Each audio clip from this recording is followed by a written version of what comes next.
Hola, muchas gracias. Buenos días a todos y todas. Vamos a hacer una presentación de un trabajo que hicimos en conjunto con el doctor Mariano Fernández Lerena. Soy el doctor Claudio Ortiz, director nacional de calidad en Servicios de Salud y Regulación Sanitaria. Quiero compartir con ustedes los resultados preliminares del Plan Nacional de Calidad en Salud 2021-2024. En principio, contarles el proceso de elaboración que se hizo en conjunto con OPS-OMS y que toma como antecedente la estrategia y el plan de acción para mejorar la calidad de la atención en la prestación de los servicios de salud 2020-2025 de OMS, y se constituye el plan como vertebrador de las acciones de calidad y seguridad del conjunto del Ministerio de Salud de la Nación Argentina. La idea con que fue vertebrado este plan es hacer foco central en las personas y en los trabajadores del equipo de salud y tratar de involucrar al conjunto del sistema de salud. El plan fue aprobado por resolución ministerial en septiembre del 2021. Lo que nosotros vamos a presentar acá son acciones previas y posteriores a su elaboración.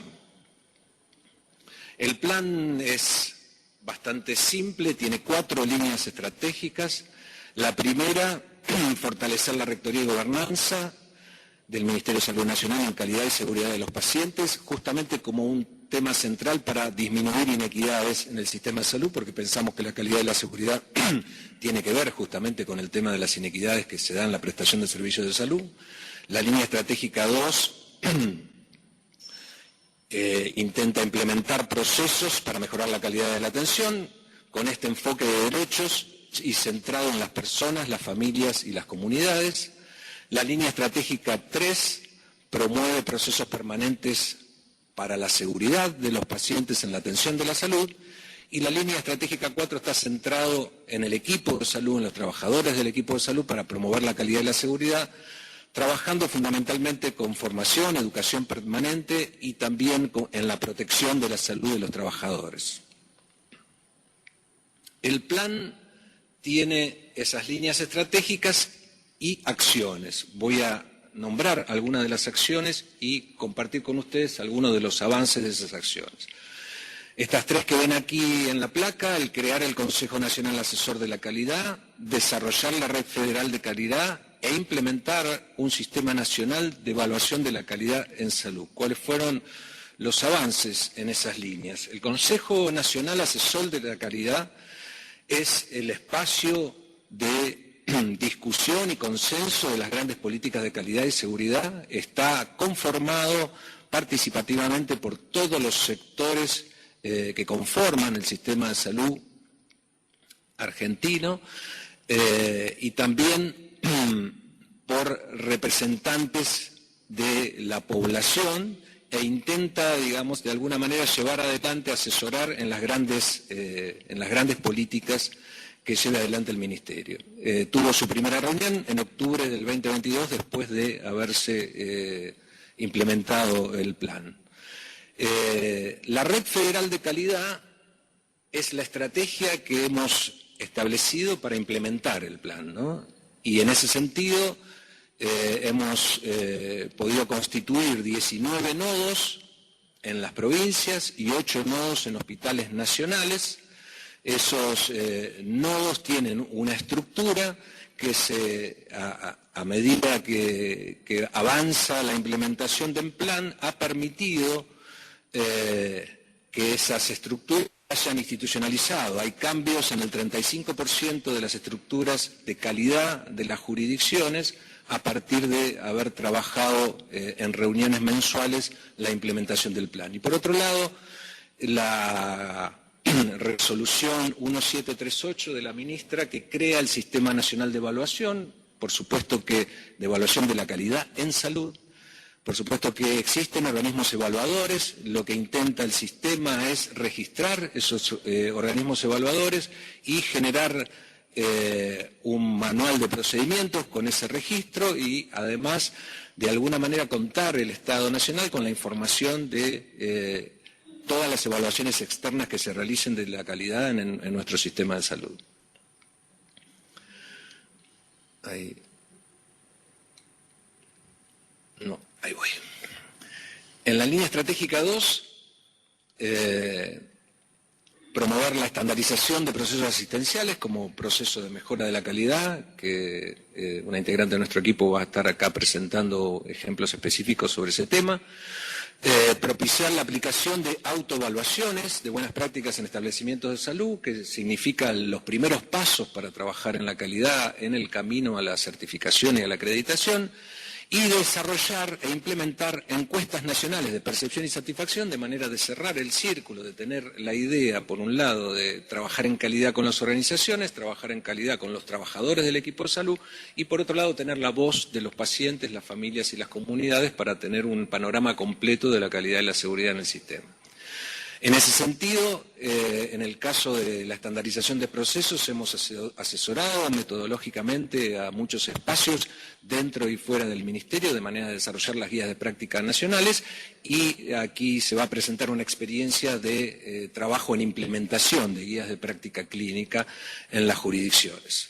Por otro lado, en relación a la autoevaluación de buenas prácticas en servicios de salud, en establecimientos de salud, es una autoevaluación creada por resolución de la ministra 2546 en el 2021, está en pleno desarrollo, nos permite que los establecimientos de los diferentes niveles del sistema se autoevalúen y generen 3 niveles, inicial, intermedio y avanzado, en relación a cuestiones de su infraestructura, de su recurso humano y cuestiones específicas de calidad y de seguridad. En este momento eso genera un reconocimiento del Ministerio de Salud como establecimiento comprometido con la calidad, esa cucarda tan fea que pusimos ahí en la foto, y hay 7 establecimientos que ya han recibido esta cucarda, hay otros 7 que están en ese proceso y esperamos poder desarrollar en todo el país esta idea. Y después las encuestas nacionales de la percepción, hemos elaborado un documento técnico y las propias encuestas de percepción, tanto para el nivel ambulatorio como para la internación, y estamos en este año esperando poder empezar su implementación, fundamentalmente, primariamente en hospitales nacionales. En el nivel de internación, la propuesta es una encuesta telefónica, digamos, posterior a la internación, posterior al alta. En el tercer eje, seguridad de pacientes, estamos hablando de que este plan, por supuesto, es el plan nacional global del Ministerio, así que trabajamos en coordinación con otras áreas, y uno de los ejemplos es esta primera acción, que es promover la certificación de los comités de control de infecciones asociadas al cuidado de la salud, que es un tema central en la seguridad de los pacientes. Por otro lado, propiciar herramientas que tiene nuestra dirección, como autoevaluaciones específicas para seguridad de pacientes, y por otro lado, fomentar acciones de mejora y de registro de eventos adversos en el sistema de salud. En ese sentido, en relación a los comités, a la certificación de los comités, por esa resolución 2548 que ha propuesto el Instituto Nacional de Epidemiología, el programa VIDA, y que se ha incorporado el Programa Nacional de la Garantía de la Calidad, se ha empezado con 10 establecimientos en el país como prueba piloto para la certificación de los comités de control de infecciones, una acción muy importante para la seguridad de pacientes, con evaluadores externos y evaluadores del programa VIDA. En el caso de la seguridad de pacientes, hemos adherido al plan OMS de acción global para la seguridad de pacientes. Hemos hecho acciones específicas como conversatorios en el año 2020 y lo repetiremos en el 2021, específico de seguridad de pacientes. Estamos trabajando piezas de comunicación sobre recomendaciones no hacer, o sea, cuáles son aquellas prácticas que tenemos que dejar de hacer en el sistema de salud porque no tienen que ver ni con la calidad ni con la seguridad de los pacientes, y ofrecemos a las jurisdicciones y a los establecimientos una herramienta de autoevaluación que con 9 9 categorías, investiga, digamos, en qué posición está ese establecimiento en relación a la seguridad de los pacientes. Y por otro lado, tenemos también a disposición un manual de mejora que, una vez hecha la autoevaluación, puede ayudar, digamos, a los efectores a desarrollar los planes de mejora y la posibilidad, si el establecimiento lo decide, de registrar eventos adversos y trabajar sobre los eventos adversos. En la línea estratégica 4 nos centramos específicamente en el equipo de salud como acciones para fomentar la calidad y la seguridad. Ahí compartimos 3 acciones: el Plan Nacional de Cuidado de los Trabajadores y Trabajadoras, la capacitación, cursos nacionales de calidad, de seguridad y estandarización de procesos y un manual de derechos de pacientes también para trabajar esta línea con los equipos de salud. En ese sentido, el Plan Nacional de Cuidado de Trabajadoras y Trabajadores también compartimos con otro área, con el área de talento humano. Este plan se creó en la pandemia con la idea de visualizar la situación de los trabajadores en relación a el impacto de la pandemia en los trabajadores por un lado y por otro lado su nivel de capacitación o adherencia para los cuidados, digamos, personales en relación a los equipos de protección personal. Ese plan va a seguir más allá de la pandemia como la idea de que el trabajador cuidado y con buena salud es un trabajador que va a dar prestaciones de mayor calidad y mayor seguridad también a la población. Capacitaciones en calidad y seguridad de pacientes es un tema central. La dirección ha generado un área de capacitación. En este momento tenemos disponibles 9 propuestas de capacitación, algunas autoadministradas, algunas autoadministradas y tutorizadas, otras tutorizadas, que permiten capacitarse en calidad, en seguridad de pacientes, en estandarización de procesos. El año pasado pasaron más de 2.000 personas por estos cursos y además se ha establecido un módulo obligatorio transversal para todos los residentes del nivel nacional en calidad y seguridad. Y por último, el manual de derechos de pacientes, que es un producto del área Legisalud, que es el área que se encarga de compilar toda la legislación sanitaria nacional, que ha producido un manual de derechos de pacientes específico para el equipo de salud y algunas cartillas o afiches de derechos y deberes de pacientes que han sido distribuidos en los hospitales nacionales y en algunas jurisdicciones. Ya estoy. Entonces, las conclusiones son, de alguna manera, tratar a través del plan de generar la centralidad, digamos, de la calidad en el conjunto del Ministerio de Salud, fortalecer la rectoría y la gobernanza en calidad y seguridad, fundamentalmente con la herramienta del Consejo Nacional de Salud, donde participan obras sociales nacionales, provinciales, el sector privado, representantes de los pacientes, de manera de generar gobernanza y rectoría. Afianzar y darle importancia a la Red Federal de Calidad como mecanismo de implementación en cada una de las jurisdicciones y tener una línea importante de capacitación que permite hablar un mismo idioma, tener cohesión, generar capacidades para luego desarrollar la calidad. Y los desafíos, por supuesto, son tratar de que estas herramientas que hemos generado en el Ministerio Nacional puedan tener una difusión masiva y puedan distribuirse en el conjunto del país, ayudar a la Red Federal de Calidad a que arme sus propias redes jurisdiccionales con los comités de calidad de cada uno de los establecimientos, generar algún proceso que pueda involucrar a las personas, a las familias y a las comunidades también en estas cuestiones de calidad y de seguridad de pacientes y avanzar en lo que se intenta de generar programas de mejora de la calidad y la seguridad de pacientes. Esta es la presentación, muchas gracias, ahí están nuestros datos y agradezco mucho la posibilidad.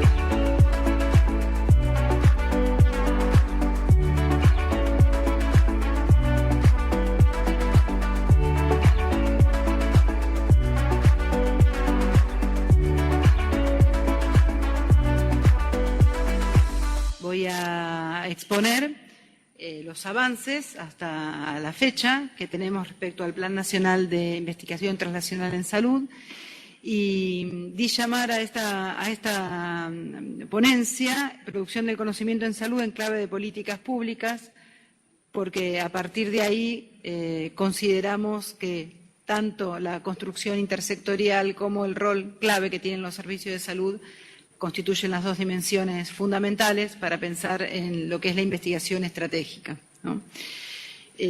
Voy a presentar, como decía, los avances de este plan y también tratar de reflexionar sobre, desde algunas categorías conceptuales que nos permitan sistematizar la experiencia. Motivación y objetivos. Partimos de la motivación de poner en valor lo que es la construcción de conocimiento en los hospitales, considerando que el fortalecimiento del conocimiento científico y tecnológico, que sea soberano, que sea conocimiento propio y socialmente ético, integrado e innovador, requiere del proceso de investigación que estén orientados a problemáticas prioritarias de nuestro país y de la región, y que en ese contexto puedan ser los hospitales, y en esta primera etapa, concretamente los hospitales nacionales, quienes tengan capacidad de liderar ese proceso y se conviertan en productores, utilizadores e implementadores de conocimiento en salud en términos de conocimiento estratégico. El Plan Nacional de Investigación Translacional en Salud para la red de hospitales asume esos principios y lo que propone es precisamente coordinar esfuerzos y recursos para la implementación del plan en el territorio concreto donde las cosas suceden, que son los servicios de salud, ¿no? En términos estratégicos y operativos, el plan se implementa a través de algo que dimos en llamar UCTH, que son Unidades de Conocimiento Translacional Hospitalario. También cabe explicar en forma muy sencilla de qué estamos hablando cuando hablamos de conocimiento translacional o investigación translacional.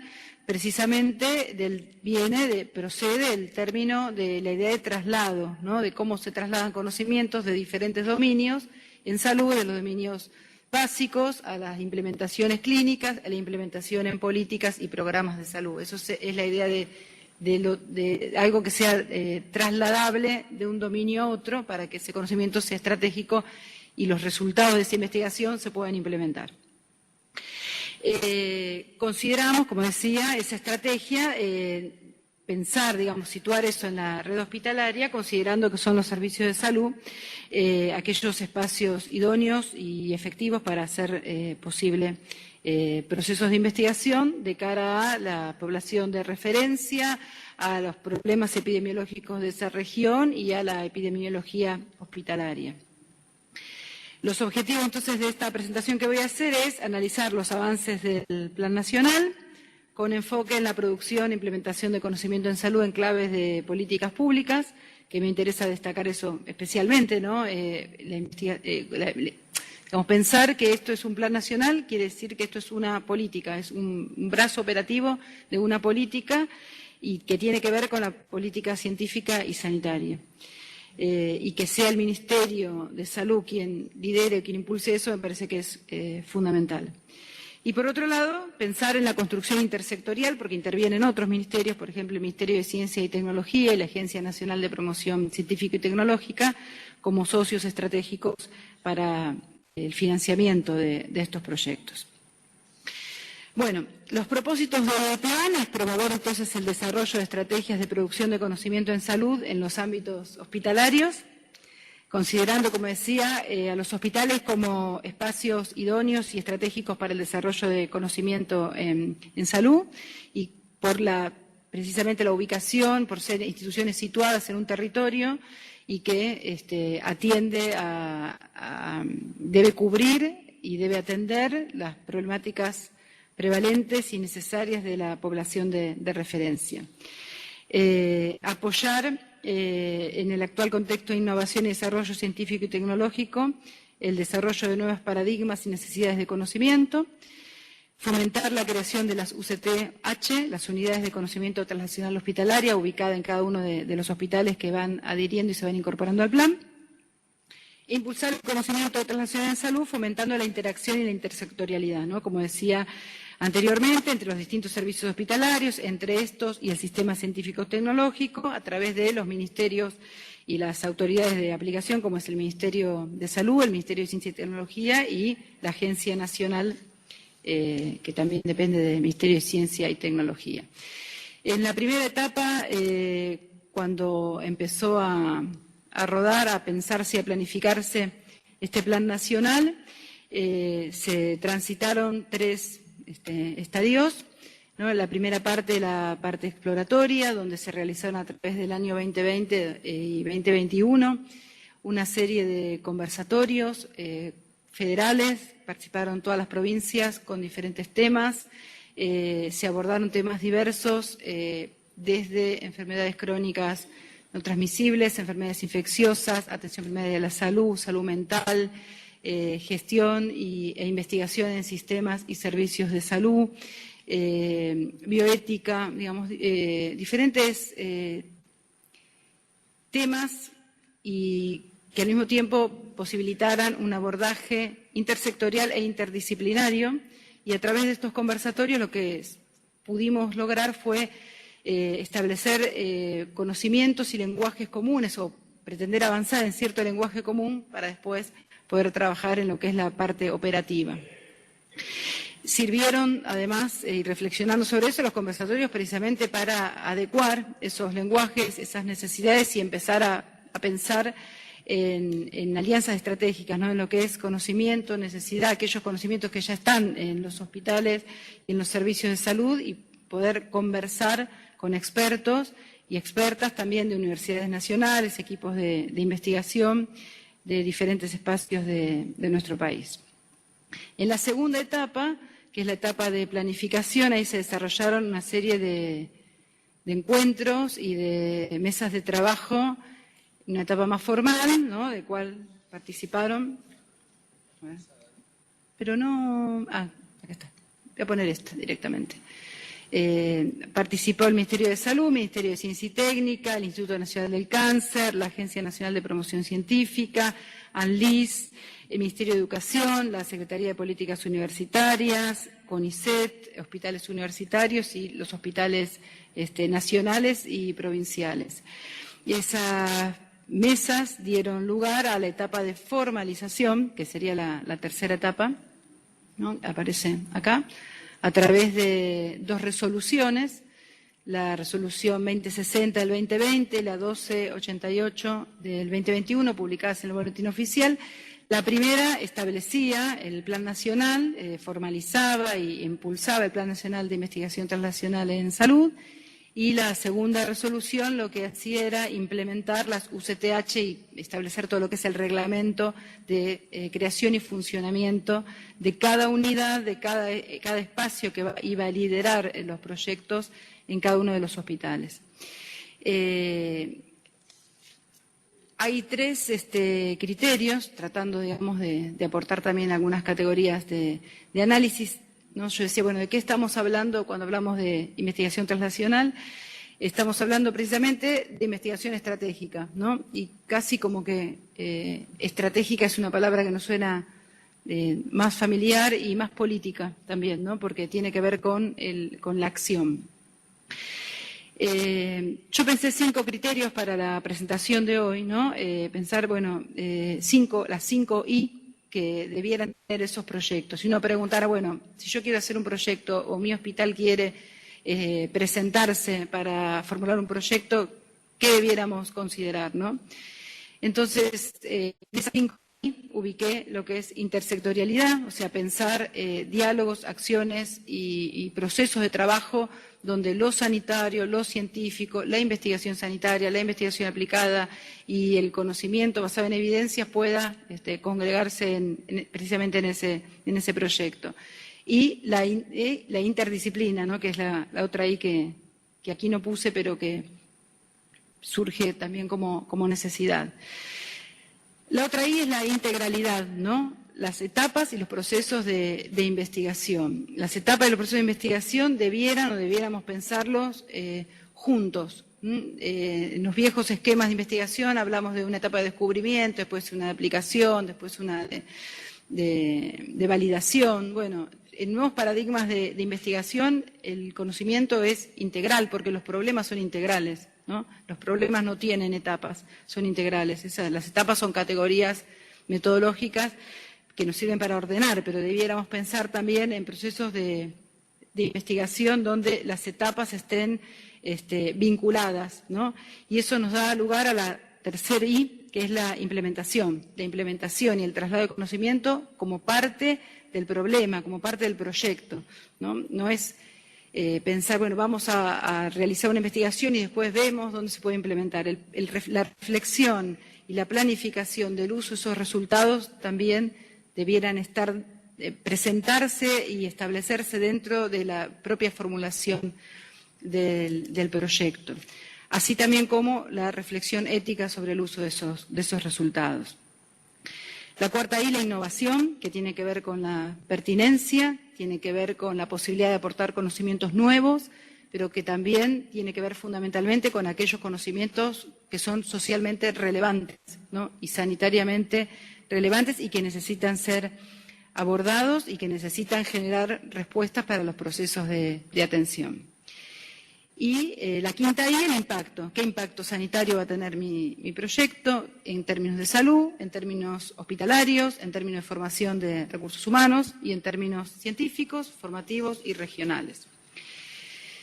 Dicho esto, y sintetizando, aparecen entonces tres grandes ejes que estructuran el proceso de implementación de un proyecto. La detección de las necesidades, los desarrollos y la producción de ese conocimiento y la implementación de resultados y cómo esos resultados los podemos sistematizar para la producción, el diseño e implementación a través de políticas de salud pública. Ahí aparecen tres fundamentos conceptuales que también podemos traer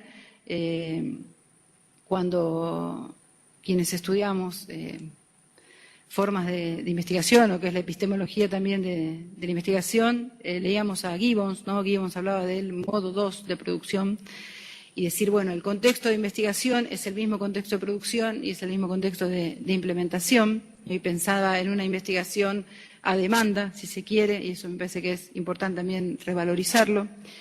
El círculo... Ahí está, el círculo o el triángulo virtuoso que hablaba Jorge Sábato entre ciencia, Estado, ciencia y el espacio, digamos, de implementación, sea el espacio productivo o el espacio de la salud, en este caso. Y ahí, bueno, también podemos reflexionar, ¿no? Porque Sábato decía ciencia, Estado y el espacio productivo, pero el Estado debe ser ciencia, debe llevar política científica. No debiéramos pensarlo como algo escindido o como una alianza, sino como una conjunción desde la base. Y la otra cuestión tiene que ver con la bioética de intervención, ¿no? Que tiene que ver con la forma de pensar, ya no en términos individuales, la ética, la bioética cuando se investiga o cuando se aprueba mediante un comité, sino en términos colectivos. ¿Qué impacto social, colectivo, político va a tener la investigación que realicemos? Algunos avances, ¿sí? Quiero mostrarles acá, en los hospitales con los cuales se está trabajando y que ya desarrollaron su unidad de conocimiento translacional. El Hospital de Pediatría, bueno, el Hospital Garrahan, el Hospital del Cruce, el Hospital del Calafate, el Hospital Cuenca Alta, son todos hospitales SAMIC, ¿no? Hospitales nacionales, el Hospital Posadas, el INAREPS, que lo nombraron por ahí también, el Hospital Bonaparte, la Obra Bonaparte de Salud Mental, Hospital Colonia Nacional Montes de Oca, también hospitales universitarios conforman la red, como el Hospital Universitario que depende de la Universidad Nacional de Córdoba, el Hospital de La Rioja, la Universidad Nacional de La Rioja, Virgen de Fátima, y el Hospital Arturo Ñatibia de Salta, que pasa a ser el primer hospital provincial que se incorpora.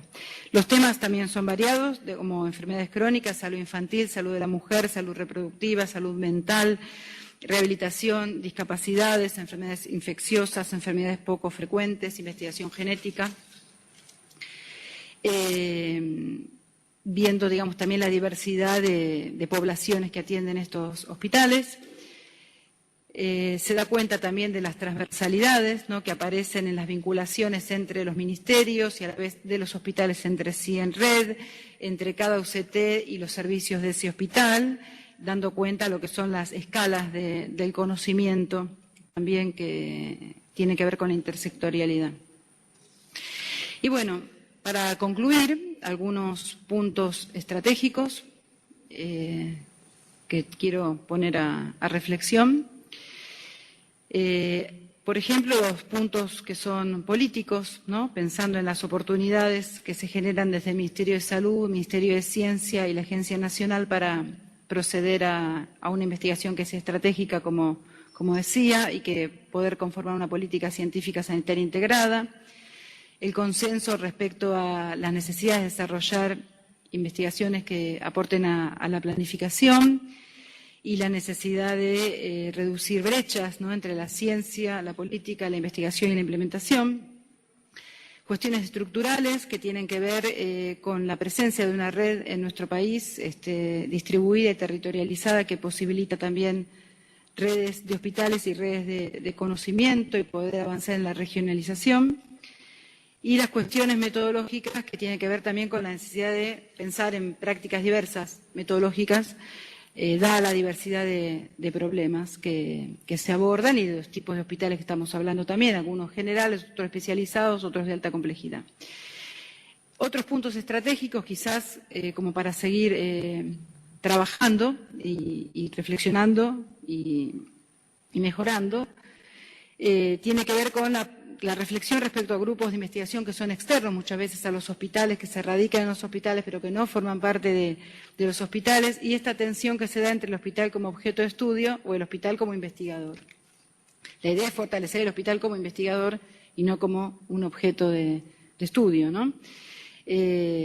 Por otro lado, los alcances y las transformaciones requeridas para pensar en nuevos paradigmas metodológicos, por ejemplo, problemáticas sociosanitarias cuando es investigación transnacional aplicada a discapacidad o a salud mental. Otra cuestión a seguir pensando es las definiciones de investigación y de las políticas de agenda de la investigación y la agenda de los hospitales, que también son brechas que debieran saldarse. Los procesos formativos requeridos, los entrenamientos, el real y efectivo acceso a convocatorias, donde muchas veces los hospitales o los equipos hospitalarios que hacen investigación no son investigadores de carrera, y eso requiere un entrenamiento y revisar también las formas de evaluación de los proyectos y de estos equipos. Las interacciones necesarias entre los grupos de investigación formados como hospitales, como grupos de carrera y los investigadores hospitalarios, y una competencia necesaria también que es comunicar y traducir en términos de investigación y en términos de resultados cada uno de los equipos de los hospitales que investigan con el resto de los servicios, ¿no?, haciendo amigables esos resultados. Dadas estas reflexiones, muchas gracias y atenta a las preguntas que consideren.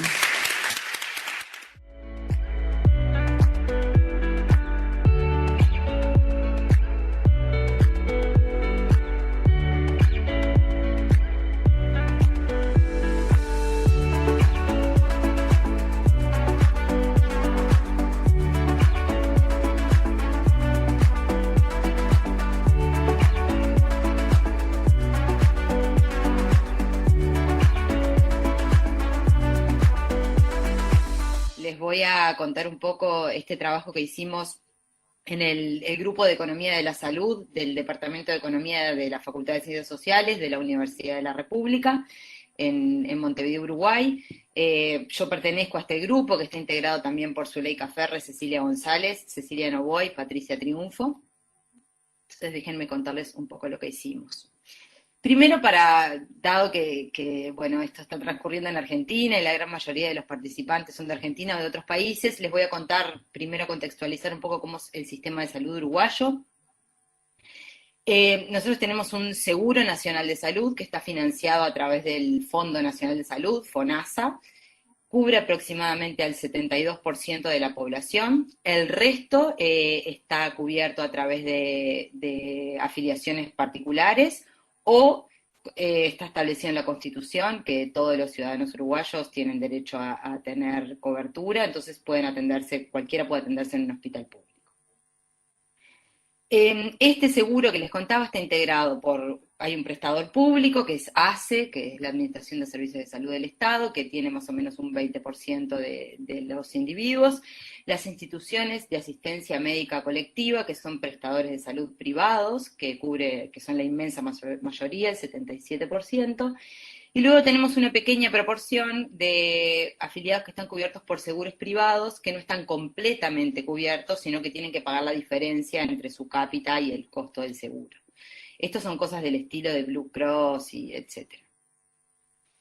El gasto en salud en Uruguay es bastante alto, es un 10% del PBI, estos eran en el 2019 y ha sido algo bastante parecido en los siguientes años, si bien no hay datos finales. Y el 74% de lo que se gasta, de cómo se financia el seguro, es a través de financiamiento privado, contribuciones a la seguridad social, impuestos y otros esquemas. Y luego hay un 26%, financiamiento público, que está dado, dice privado 2 veces, que está dado por lo que se financia, lo que se obtiene a través de impuestos y contribuciones a la seguridad social, fundamentalmente. Y luego hay otra parte que corresponde al financiamiento privado, que tiene que ver sobre todo con los copagos que realizan los individuos. Eso es, sí, a grandes rasgos el sistema. Entonces, lo que voy a contarles fundamentalmente es una encuesta, en realidad son 2 encuestas que hicimos, una la hicimos en el 2020 y otra la hicimos en el 2021, sobre salud y acceso a los cuidados médicos durante la pandemia, como pasó en todo el mundo, pero en Uruguay también. Tuvimos un sacudón muy grande en términos de la atención médica en estos 2 años. Y entonces lo que queríamos era ver alguna percepción que teníamos sobre qué estaba pasando con esto. Entonces es una encuesta online que se hizo a mayores de 18 años residentes en Uruguay. Le preguntábamos a los individuos le hacíamos preguntas respecto a ellos mismos y también respecto a los menores que tuvieran a cargo. Fundamentalmente es una encuesta larga y que cubre muchas más cosas de las que les voy a contar acá, pero fundamentalmente lo que tratábamos era de obtener información acerca de la atención médica que habían recibido, en qué modalidad, las especialidades, qué había pasado con los análisis y los tratamientos, y la satisfacción que los individuos tenían con esa atención que habían recibido. En el 2021 la encuesta se refirió al periodo, digamos, le preguntábamos a las personas sobre lo que había ocurrido entre el 1 de enero y el 31 de mayo, tuvimos 1.569 encuestas válidas, y en el 2020 les preguntamos sobre lo sucedido entre el 13 de marzo y el 31 de mayo, con 1.750 encuestas válidas. El 2020, el 13 de marzo es el periodo que comenzamos porque el 13 de marzo fue cuando se encontró el primer caso de COVID positivo en Uruguay. Estos 2 periodos fueron muy diferentes y es muy relevante, digamos, tener claro lo diferentes que fueron, porque el primer periodo, cuando hicimos la encuesta del 2020, fue un periodo donde había muy poquitos casos. Realmente Uruguay no tuvo una primera ola, o su primera ola no fue contemporánea a la del resto. Había realmente muy pocos casos, y si bien no había una cuarentena obligatoria, nunca hubo cuarentena obligatoria en Uruguay, la gente acató de una forma impresionante las medidas de distanciamiento físico. No había personas en la calle, pese a que la cuarentena no era obligatoria. Esto fue lo que sucedió sobre todo en los meses de marzo y abril, que fue, y bastante de mayo también, que fue cuando hicimos el periodo respecto al que preguntamos en la primera encuesta. Sin embargo, la segunda encuesta refiere a un periodo que es totalmente diferente, porque esta fue nuestra primera ola, empezó más o menos en diciembre del 20 y duró hasta mediados del 2021, donde tuvimos una cantidad enorme de casos, acompañado de una muy alta movilidad. La vida, puedo decirles, que transcurría casi que con total normalidad, excepto por los tapabocas, y que los niños no tenían escuela. Después, todo el resto transcurría con normalidad. Y en este mismo periodo, a fines de febrero, más o menos, comenzó la campaña de vacunación. Esto es un poco para que tengan claro a qué periodos nos estamos refiriendo y cuáles fueron sus diferentes características. Hubo una serie de medidas, por la autoridad sanitaria emitió una cantidad de comunicados, digamos, instando a los hospitales y a los prestadores de salud a tomar determinadas medidas. Acá voy a resumir las principales. El 15 de marzo, digamos, enseguida de que se encontró el primer caso, en un comunicado se estableció la priorización de la atención extrahospitalaria y la implementación de la telemedicina, y se reprogramaron todas las intervenciones quirúrgicas que no eran urgentes. Avanzado el 2020, digamos en el segundo semestre aproximadamente, se empieza a retomar otra vez la actividad presencial, pero como les conté hoy, en diciembre empiezan a escalar los casos y ahí nuevamente se frena. Entonces es en ese momento cuando se vuelve a promover la telemedicina como primera medida de atención y se reprograman todos los estudios diagnósticos y las cirugías de carácter electivo. En marzo del 21 se decide reprogramar la totalidad de las cirugías electivas de coordinación y se recomendó mantener la telemedicina como primera línea de atención. En junio se empieza a plantear que haya un reinicio paulatino de la atención presencial y que se vuelvan a coordinar estas cirugías que habían sido canceladas. Y lo que se hizo durante todo el periodo fue priorizar urgencias y consultas asociadas a COVID y se retrasó el calendario de intervenciones quirúrgicas, ¿no? Esto es como el resultado que tuvimos después de todo este periodo, del cual estamos viviendo las consecuencias hasta el día de hoy. Entonces, en ese contexto, les voy a contar cuáles fueron los principales resultados de la encuesta que realizamos. Primero le preguntamos a la gente acerca de la preocupación y cuánto acataron, digamos, el aislamiento voluntario. Como ustedes ven, hay diferencias. En julio del 20, el 31% estaba bastante o muy preocupado por la crisis sanitaria, y ese nivel es mucho más alto en julio del 21, ¿no? Estábamos en una situación que era mucho más comprometida.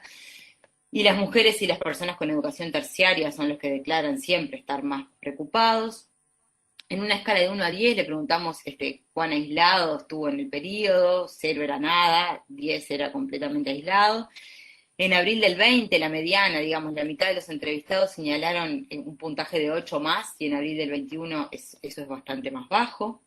Sin embargo, siempre los niveles son mucho más elevados para los mayores de 65 años, y esto es algo bastante esperable. Luego les preguntamos a las personas acerca del acceso a las consultas médicas. Digamos, primero le preguntamos a las personas si necesitó alguna consulta médica, y luego le preguntábamos si pudo acceder, respecto a cada una de esas consultas, si pudo acceder a la misma o no. Si ustedes se fijan, las barritas celestes son los datos para el 2020 y las naranjas son los datos para el 2021. Y bueno, la necesidad también acá está dada un poco por el contexto, porque muchas veces las personas pueden directamente decidir que no necesitan una consulta médica en un contexto como el de los meses de marzo, abril y mayo del 2020, ¿no? Entonces, tanto la necesidad como el acceso es mucho más alto en el 2021 que en el 2020, ¿sí? Siempre son las mujeres las que indican necesitar o tener agendado una consulta en mayor proporción que los hombres, y también los mayores de 65 años. Y lo que encontramos, y esto va a ser algo que se va a repetir todo el tiempo y tampoco es sorpresivo, digamos, es que los usuarios de los seguros privados son los que presentan menos dificultades de acceso, ¿sí? Siempre son los que logran acceder en mayor proporción. Entonces, bueno, lo que nosotros observamos es que hay un aumento en las posibilidades de acceso entre el 2020 y el 2021. Esto puede ser un reflejo de las medidas tomadas por la autoridad sanitaria, ¿no? Como ustedes vieron cuando les conté un poquito el resumen del raconto de las medidas que se tomaron, vamos viendo que a medida que va avanzando el tiempo, y sobre todo en el 2021, hay un retorno a la cuasi normalidad en términos de la atención. Entonces, bueno, eso puede ser un poco puede estar reflejado en esto que estamos viendo en materia de acceso.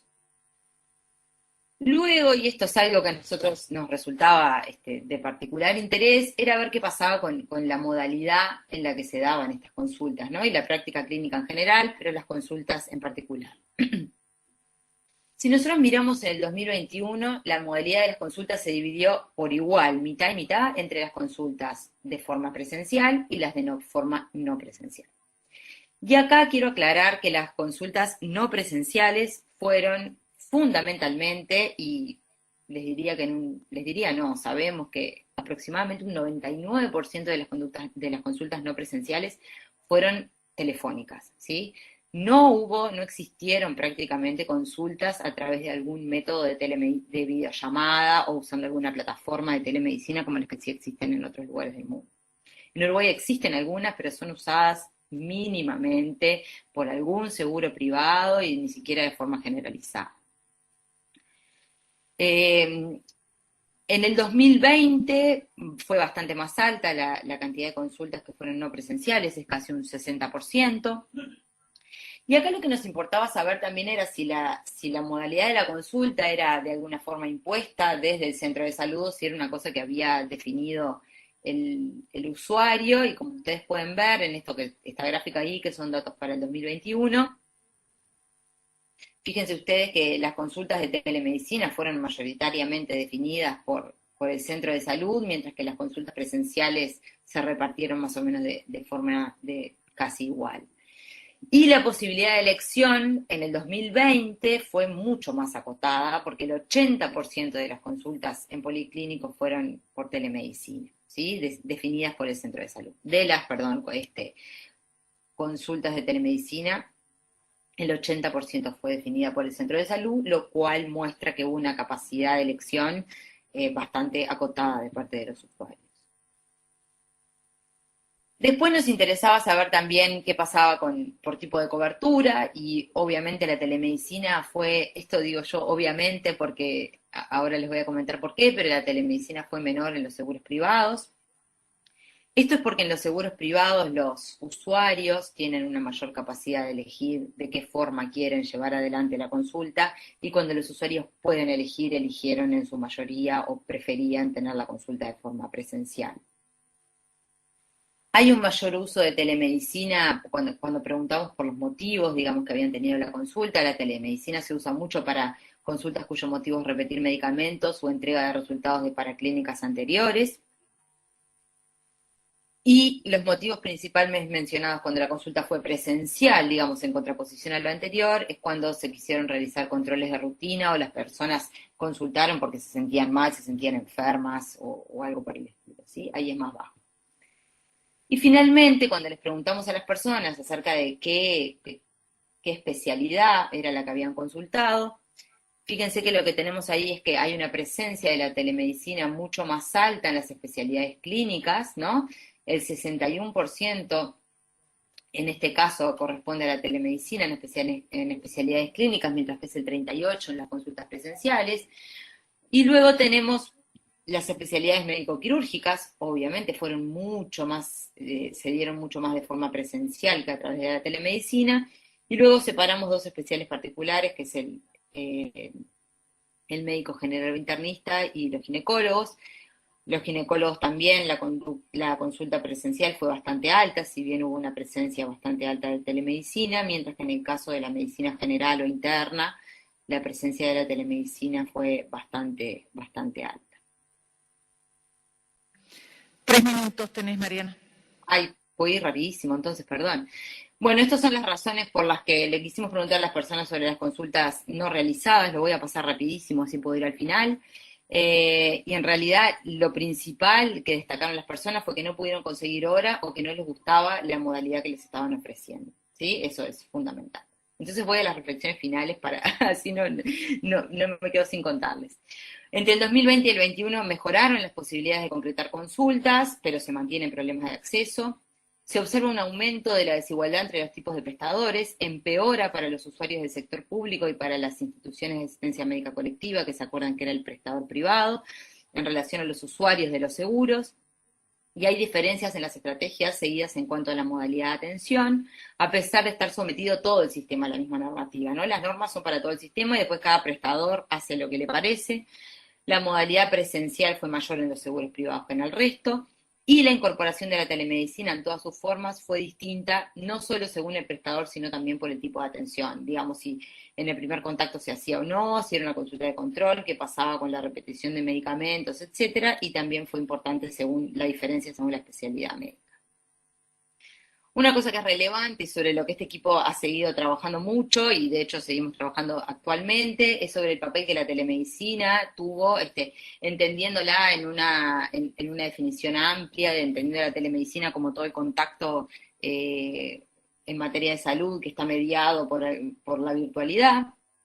Entonces, la telemedicina permitió continuar con la atención en un contexto de medidas de distanciamiento social, eso digamos no se puede negar, favoreció el aislamiento voluntario en momentos donde había una alta circulación del virus, viabilizó el aprendizaje tanto de los prestadores como de los médicos como de los usuarios, y las instituciones crearon herramientas para poder proveer esta atención, y tiene mucho potencial y posibilidades a futuro, y estas son cosas que la gente que está acá me imagino que ya lo sabe. Puedes conectar usuarios que están territorialmente dispersos, tener una segunda opinión, mejorar la educación de los usuarios en cuanto a detectar síntomas, a conductas preventivas, pero todo esto es si nosotros, superada la pandemia, logramos mantener una adecuada infraestructura tecnológica, capacitar a los recursos humanos, proveer marcos regulatorios adecuados, sistemas de pago adecuados, etc.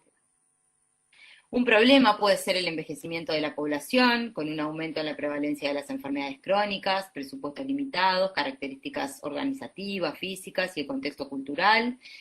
Y es importante tener en cuenta que los pacientes como usuarios de la telemedicina desempeñan un papel clave y puede haber muchas barreras, todas las asociadas a su nivel socioeconómico y todo lo que esto tiene, digamos, como resultado.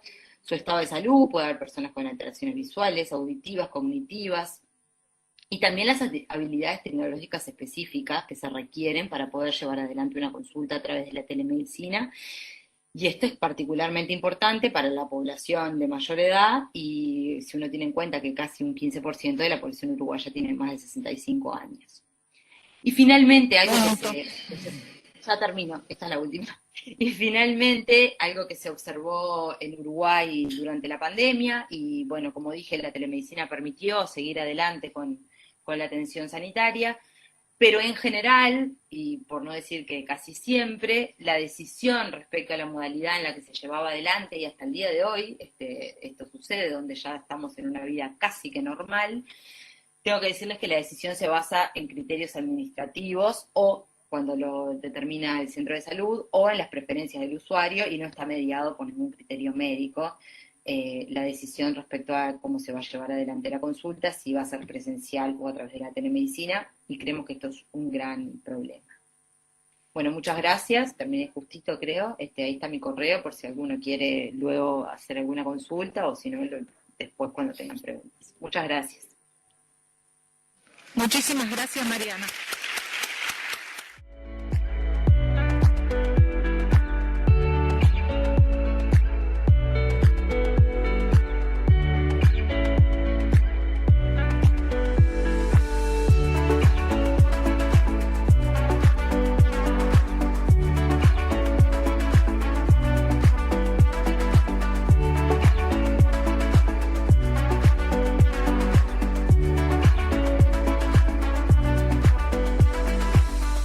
Buenos días a todos y a todas. Mi nombre es Verónica Sanguine, me desempeño en la Dirección Nacional de Calidad en Servicios de Salud y Regulación Sanitaria del Ministerio de Salud de la Nación.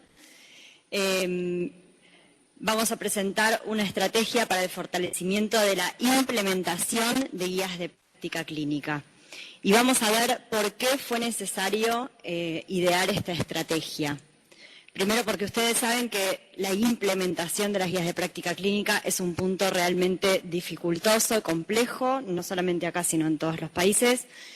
Por otro lado, sabemos que durante el periodo de pandemia existió un desplazamiento muy importante en la atención en salud.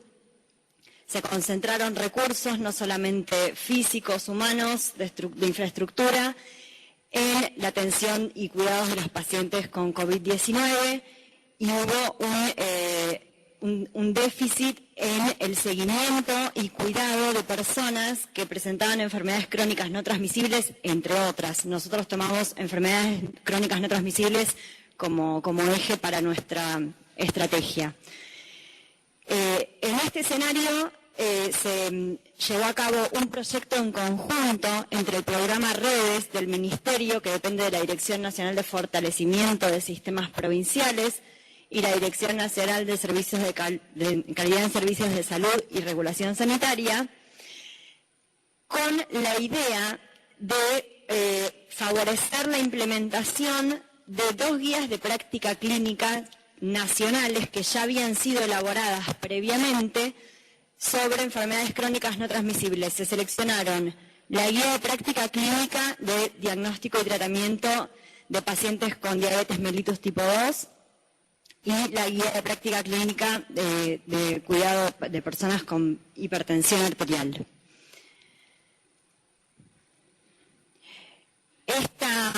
La estrategia tuvo varias etapas. En el hito 1 se presentó un plan operativo para la implementación de las guías de práctica clínica en lo que se denominaron líneas de cuidado priorizadas, en este caso diabetes e hipertensión, la identificación de sus respectivas rutas asistenciales posterior.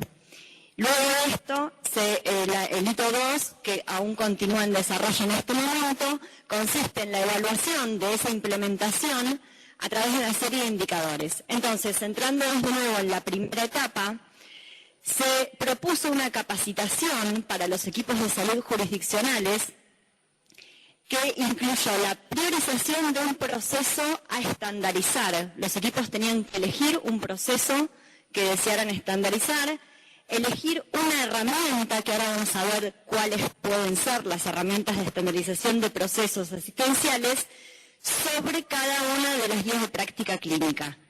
Y a partir de ahí, desarrollar la herramienta de estandarización de procesos con la idea de que la herramienta de estandarización de procesos ayuda a contextualizar localmente las recomendaciones de las guías de práctica clínica nacionales.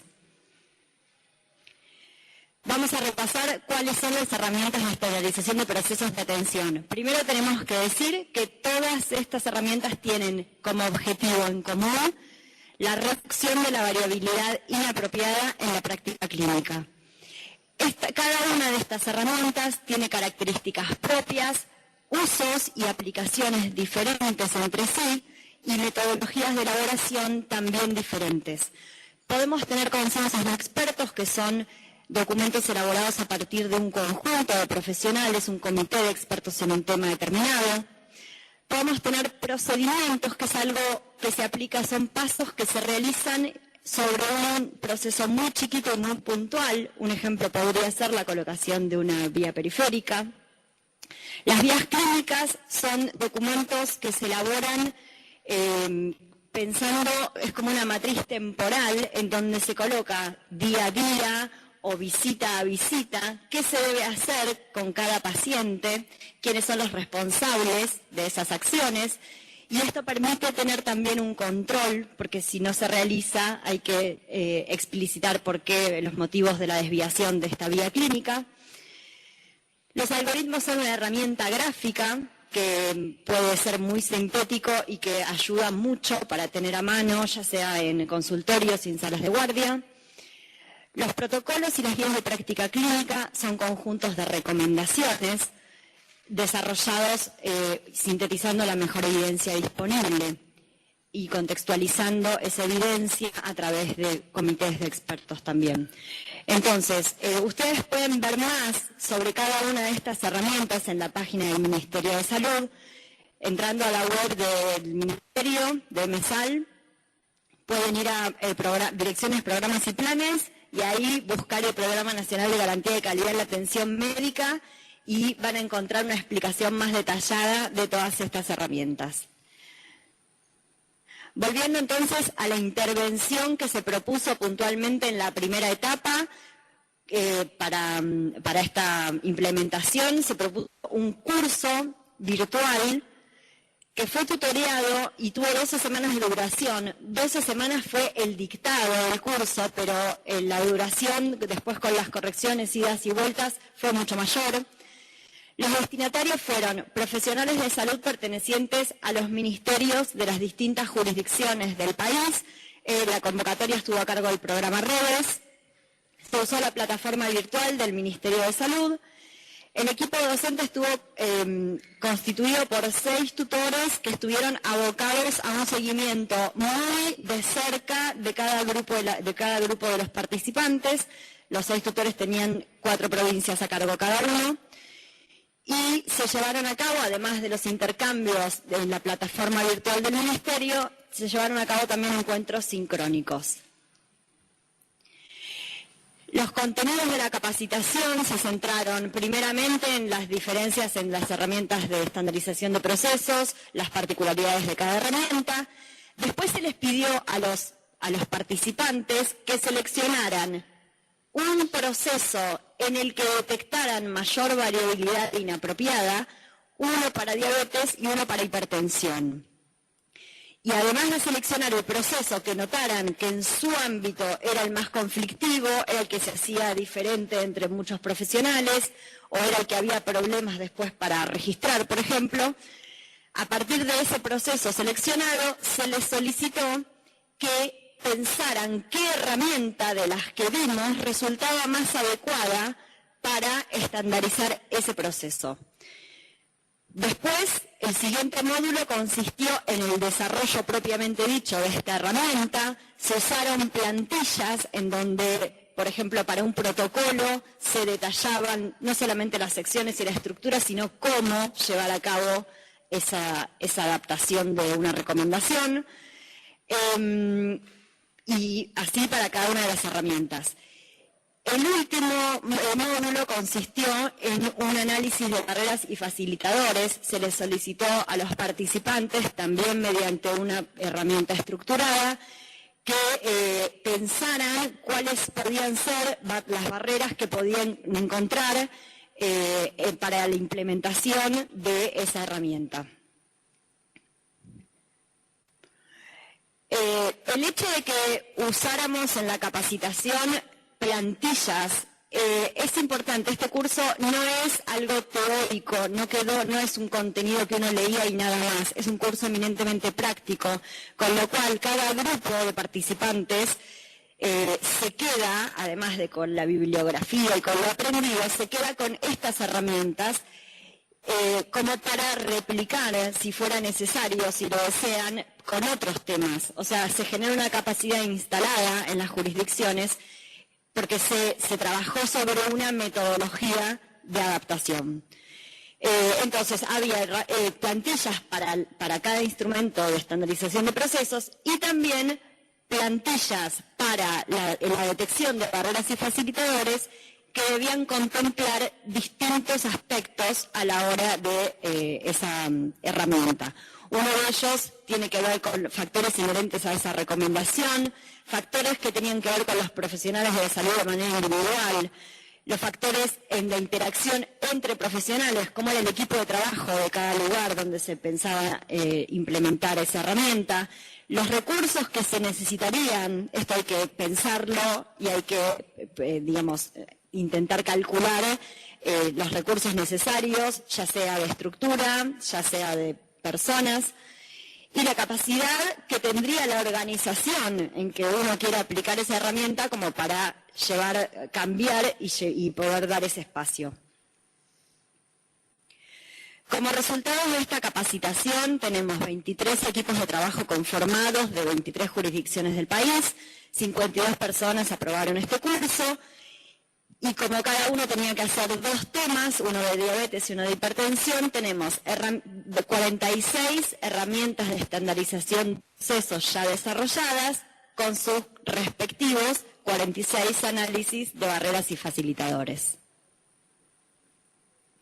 Esto no lo vamos a ver muy en detalle, solamente lo que les quiero mostrar acá es los temas, hubo temas que se superpusieron entre jurisdicciones, y que fueron elegidos por muchas provincias porque en esos temas detectaban mayor variabilidad. Acá los ejemplos en diabetes mellitus tipo 2 tenemos que pesquisa de diabetes en la población fue elegido por 5 jurisdicciones, educación diabetológica por 3, seguimiento con hemoglobina glicosilada por 4, tratamiento farmacológico, ya sea su inicio o la intensificación del tratamiento por 7, ejercicio, automonitoreo y manejo en el primer día de atención también fueron elegidos. Y las herramientas fueron variables. Para hipertensión arterial, también toma adecuada de presión arterial y documentación oportuna. Y fíjense acá como 10 jurisdicciones detectaron que en sus ámbitos no estaba siendo, por ejemplo, adecuadamente registrada la presión arterial, algo que puede parecer súper básico, pero que no estaba siendo o bien tomada la presión o bien documentado el registro de TA. Bueno, este es un ejemplo, no vamos a meternos en esto, pero es para que vean, desde la provincia de Chubut se decidió hacer un algoritmo para el tratamiento de hipertensión arterial. Es para que vean cómo es gráficamente. Esto es un ejemplo de vía clínica, es un pedacito, era mucho más largo. Cada visita es el seguimiento, esto fue desarrollado por la provincia de Mendoza. Cada visita dice qué hay que hacer sobre el paciente en el tema de la educación diabetológica. Bueno, como conclusiones, una de las cosas más importantes es que se aborda un tema dificultoso y complejo como es la implementación de guías de práctica clínica ya elaboradas, que se genera una capacidad técnica instalada a nivel local, que se aprendió una metodología y que esto puede ser replicado con distintos temas que cada ámbito considere que necesita. Esta estrategia continúa avanzando, estamos en la segunda etapa, la etapa de indicadores, y estamos también planificando que esta misma capacitación se repita este año con otras guías de práctica clínica que también ya hayan sido elaboradas. Bueno, muchas gracias.